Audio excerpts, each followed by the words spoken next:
سأل سائل بعذاب واقع للكافرين ليس له دافع من الله ذي المعارج يعرج الملائكة والروح إليه في يوم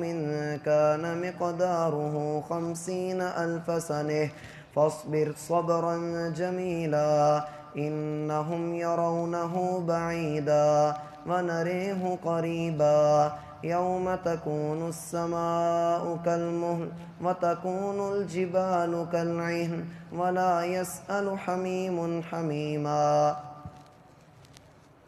يبصرونهم يود المجرم لو يفتدي من عذاب يومئذ ببنيه وصاحبته وأخيه وفصيلته التي تؤويه ومن في الأرض جميعا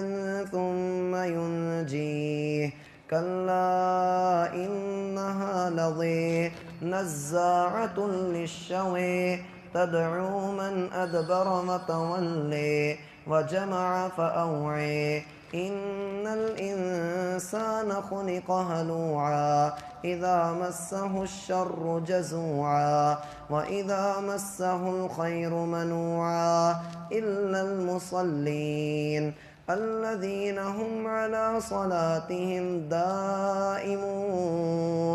والذين في أموالهم حق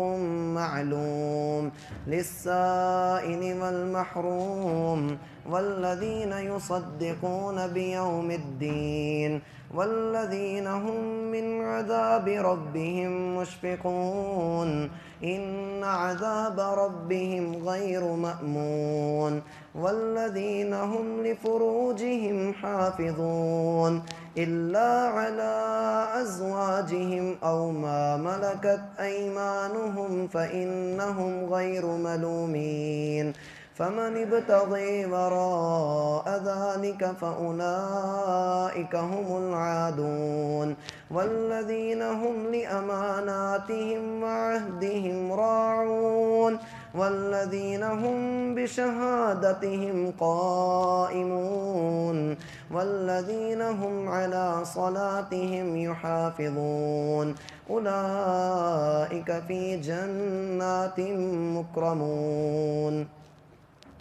فما للذين كفروا قبلك مهطعين عن اليمين وعن الشمال عزين أيطمع كل امرئ منهم أن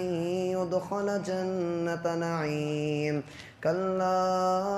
إنا خلقناهم مما يعملون فلا أقسم برب المشارق والمغارب إنا لقادرون على أن نبدل خيرا منهم وما نحن بمسبوقين فذرهم يخوضوا ويلعبوا حتى يلاقوا يومهم الذي يوعدون يوم يخرجون من الأجداث سراعا كأنهم إلى نصب